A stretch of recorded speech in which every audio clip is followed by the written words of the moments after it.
विधानसभा चुनाव 2023 के अंतर्गत कांग्रेस द्वारा कवायद तो बड़ी बड़ी की जा रही है, परंतु ऐसा प्रतीत होता है कि मध्य प्रदेश कांग्रेस की कथनी और करनी में भारी अंतर है। नमस्कार दर्शकों, मैं गौहर खान, आप जुड़ चुके हैं खबर लाइव के साथ। आज हम बात करेंगे मध्य प्रदेश की राजधानी भोपाल की एक और चर्चित सीट नरेला विधानसभा क्षेत्र के संदर्भ में। 2008 से अस्तित्व में आए नरेला विधानसभा क्षेत्र में कांग्रेस द्वारा दावे तो बड़े बड़े किए जाते रहे और कांग्रेस द्वारा यहां से जो कांग्रेस के शीर्ष पंक्ति में नेता कहे जाते थे उनको चुनावी भाग्य आजमाने का अवसर दिया गया, परंतु भाजपा के केसरिया रथ के आगे उनको निराशा ही हाथ लगी। अब वर्तमान में कांग्रेस द्वारा इस सीट को जीतने के लिए काफी कवायद की जा रही है। हाल ही में अखिल भारतीय कांग्रेस के वरिष्ठ नेता वेणुगोपाल राजधानी पधारते हैं और प्रदेश कांग्रेस अध्यक्ष पूर्व मुख्यमंत्री कमलनाथ की अगुवाई में एक बैठक आहूत की जाती है। इस बैठक का मुख्य एजेंडा रहता है उन 66 विधानसभा सीटों पर जीत के लिए रणनीति बनाना जहां पर कांग्रेस लगातार हार रही है। यहाँ पे एक फर्क दिखता है, कांग्रेस द्वारा बंद कमरा बैठकों में रणनीतियां तो बड़े स्तर पे बनाई जाती हैं, परंतु बाहर आते आते वो फॉर्मूले चेंज हो जाते हैं। उन फॉर्मूलों में कहीं ना कहीं गड़बड़ झाला नजर आता है। जी हाँ, कांग्रेस द्वारा नरेला विधानसभा चुनाव में 2008 में सुनील सूद को मौका दिया जाता है, जिनको निराशा हाथ लगती है। 2013 में फिर सुनील सूद अपना भाग्य आजमाते हैं या फिर वो भाजपा के हाथों मुक्की खाते हैं। 2018 में अजय सिंह राहुल भैया के आशीर्वाद से महेंद्र सिंह चौहान को कांग्रेस का टिकट मिलता है, परंतु एक बार फिर विश्वास सारंग अपना लोहा मनवाने में सफल होते हैं। अब विगत 3-4 वर्षों से यहाँ पे ब्राह्मण नेता मनोज शुक्ला लगातार एक्टिव है और मनोज शुक्ला द्वारा डोर टू डोर जनसंपर्क भी किया जा रहा है, परंतु ऐसा आरोप है कि मनोज शुक्ला द्वारा यहाँ के पुराने कांग्रेसियों की उपेक्षा की गई और एक प्रकार से वे अपनी एकला चलो रणनीति के तहत कार्य कर रहे हैं। कहा तो ये भी जाता है कि कांग्रेस के वरिष्ठ नेताओं को मनोज शुक्ला स्पष्ट कह चुके हैं कि उनके साथ कार्यकर्ताओं की टीम है, लेकिन वे वरिष्ठ कार्यकर्ता जो विगत चुनाव में कांग्रेस के लिए सामने से काम तो करते रहे लेकिन परिणाम दिलाने में सफल नहीं रहे, इसलिए वे अपने साथ नए कांग्रेसियों, नए समर्थकों को लेकर साथ चल रहे हैं। इसी संदर्भ में मनोज शुक्ला द्वारा ब्लॉक अध्यक्षों की मनोज शुक्ला द्वारा जो अनुशंसा की जाती है उनकी अनुशंसा पर ठप्पा लगाते हुए कांग्रेस द्वारा यहाँ पे ब्लॉक अध्यक्षों की नियुक्ति की जाती है। इसमें भी गुटियता का आरोप लगता है। अब ऐसा कहा जा रहा है कि मनोज शुक्ला लगातार प्रचारित कर रहे हैं कि उनको हरी झंडी मिल गई है और वे कांग्रेस के टिकट से चुनाव लड़ने जा रहे हैं। यहाँ गौरतलब है कि कमलनाथ द्वारा लगभग 1 वर्ष पूर्व हुए नगर निगम चुनाव में एक गाइडलाइन बनाई गई थी। उस गाइडलाइन में कमलनाथ द्वारा स्पष्ट कहा गया था कि चाहे कोई भी बड़ा नेता हो, अगर वे किसी को भी अपने समर्थक को टिकट दिलाता है तो उसकी ही जिम्मेदारी बनेगी उसको जिताने की। और इस नगर निगम चुनाव में प्रदर्शन के आधार पर ही अगर वो विधानसभा चुनाव में टिकट मांगता है तो उस पर निर्णय लिया जाएगा। मनोज शुक्ला द्वारा 17 वार्डों में से 14 वार्डों में अपने समर्थकों को खड़ा किया जाता है और 14 वार्डों में औंधे मुंह गिरते हैं मनोज शुक्ला के समर्थक।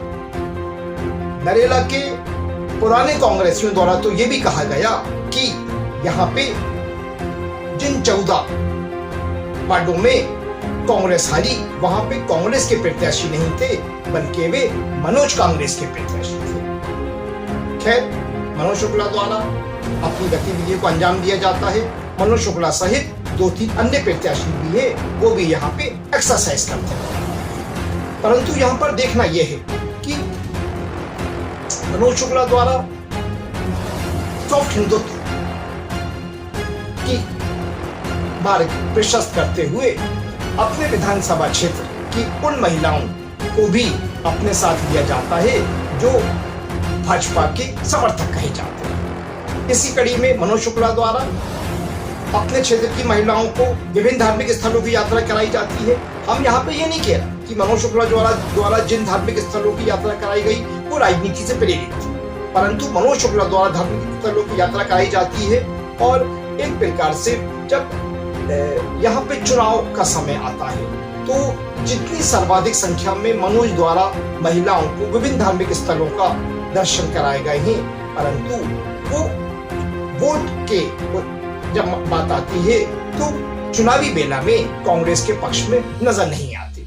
हालांकि मनोज द्वारा दावा तो किया जाता है कि वे सक्षम हैं वरिष्ठ मंत्री विधायक सारंग के किले को भेजने में, लेकिन जरा यहाँ पर सोचना पड़ेगा कि मनोज शुक्ला केची छोला में निवास करते हैं, उनका जो पेतरक निवास है वहीं पे उनका बूथ आता है। जो व्यक्ति अपना बूथ अगर नहीं बचा पाता है तो वो किस प्रकार से भाजपा के विश्वास सारंग को हराने का दम भरता है। अगर हम 2018 की बात करें, विश्वास सारंग को चोला क्षेत्र से प्रभावी संख्या में मत मिलते हैं। उसके तत्पश्चात 6-7 महीने बाद लोकसभा चुनाव होता है। लोकसभा चुनाव में यहाँ से पूर्व मुख्यमंत्री दिग्विजय सिंह किस्मत आजमाते हैं और साध्वी प्रज्ञा ठाकुर के हाथों दिग्विजय सिंह को करारी शिकस्त का सामना करना पड़ता है। यहाँ पर हम इस चीज का उल्लेख नहीं कर सकते कि दिग्विजय सिंह को मनोज शुक्ला के बूथ से कितने वोट मिले थे। आप खुद अंदाजा लगा सकते हैं जितने वोट दिग्विजय सिंह को मनोज शुक्ला के बूथ छोला से मिले थे, हमको वो बताने में मतलब कि वो 3 की संख्या में भी फिगर नहीं थी। फिर उसके बाद नगर निगम चुनाव आते हैं और नगर निगम चुनाव में भी मनोज शुक्ला अपने समर्थक को यहां से विजय श्री दिलाने में कामयाब नहीं। कुल मिला के यहाँ पे हमारा कहने का तात्पर्य यह है कि कांग्रेस द्वारा एक तरफ तो कहा जाता है कि वे प्रदर्शन के आधार पर कार्यकर्ता को टिकट देगी, परंतु फिलहाल ऐसा प्रतीत नहीं होता। और मनोज भले ही बड़े बड़े दावे करें, लेकिन यहाँ का जो पुराना कांग्रेसी है वो एक प्रकार से आरोप लगाने लगा है। आरोप लगा रहा है, उसका कहना है कि मनोज शुक्ला सिर्फ धन बल के दम पर चुनाव लड़ने की बात कर रहे हैं। जो कांग्रेस का पुराना कार्यकर्ता है,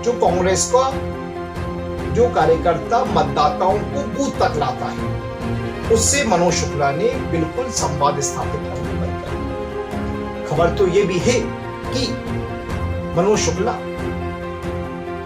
पूर्व में जब वो नरेला विधानसभा क्षेत्र से अपनी एक्सरसाइज को स्टार्ट कर रहे थे तो ब्राह्मण वरिष्ठ नेता सुरेश पचौरी के आशीर्वाद से उन्होंने अपनी गतिविधियां प्रारंभ करी थी, परंतु जैसे जैसे समय बदला तो मनोज शुक्ला ने दिग्विजय सिंह के पाले में स्वयं स्थापित करने का प्रयास किया। दिग्विजय सिंह द्वारा मनोज शुक्ला को आशीर्वाद भी दिया गया है, परंतु दिग्विजय सिंह की गिनती एक राजनीति के चाणक्य के संदर्भ में है और राजा तो राजा है। राजा की स्थिति के संदर्भ में कहा जा सकता है कि राजा हर कार्यकर्ता को आश्वासन देते हैं, उसको विश्वास में लेते हैं, परंतु जब महत्वपूर्ण समय आता है तो वहां पे राजा अपनी पॉलिटिक्स खेल रहा है। हमको इस चीज से कोई मतलब नहीं है कि कांग्रेस किसे टिकट देती है, दिग्विजय सिंह किसको आगे करते हैं या मनोज शुक्ला किसके पाले से चुनावी मैदान में भाग्य आजमाना चाह रहे हैं। केवल हमारा कहने का तात्पर्य यह है कि जो कांग्रेस अंदर बैठे बैठे दावे तो बड़े बड़े करती है, गाइडलाइन तो बड़ी बड़ी बनाती है, लेकिन उस गाइडलाइन में मनोज शुक्ला फिलहाल फिट नहीं बैठते मनोज शुक्ला। 1 नहीं 2 नहीं 3 कारण है। 3 कारण है फिट नहीं बैठने के। कांग्रेस दिग्विजय कमलनाथ जी द्वारा जो कहा जाता है कि नगर निगम चुनाव में वो अपने कार्यकर्ताओं जितना अपने कार्यकर्ताओं को जिताएगा उसी आधार पे उसके टिकट का फैसला होगा। यहाँ पे मनोज शुक्ला 17 में से 14 वार्ड जिसमें उन्होंने अपने कार्यकर्ता समर्थकों को टिकट दिलाया, वो यहाँ पे चुनाव में हारे। चुनाव में उन्हें औंधे मुंह गिरे। इसके पश्चात यहाँ पे ब्लॉक अध्यक्षों की नियुक्ति होती है और कांग्रेस का पुराना कार्यकर्ता तो स्पष्ट आरोप लगाता है कि यहाँ पे जो ब्लॉक कार्यकर्ताओं की नियुक्ति की गई है वो ब्लॉक कार्यकर्ता कांग्रेस की विचारधारा से मेल नहीं खाते। हालांकि राजनीति में ये सोशल इंजीनियरिंग चलती रहती है, कोई भी कार्यकर्ता का इस दल से उस दल आना जाना लगा रहता है, परंतु जो कांग्रेस का पुराना कार्यकर्ता है उसका कहना है कि जो ब्लॉक अध्यक्ष बने हैं वो उनका कांग्रेस के मतदाताओं के अंदर पेट नहीं है, जनाधार नहीं है। वे किस प्रकार से कांग्रेस के पक्ष में माहौल बनाएंगे या मतदान कराएंगे। यहाँ पे निश्चित रूप से जो गतिविधियां हैं वो काफी रोचक हैं और फिलहाल इन गतिविधियों को देखते हुए कहा तो ये जाता है कि भाजपा के विश्वास सारण की राह एक बार फिर आसान होने जा रही है और कांग्रेस अपने मकर जाल में खुद ही उलझती जा रही है।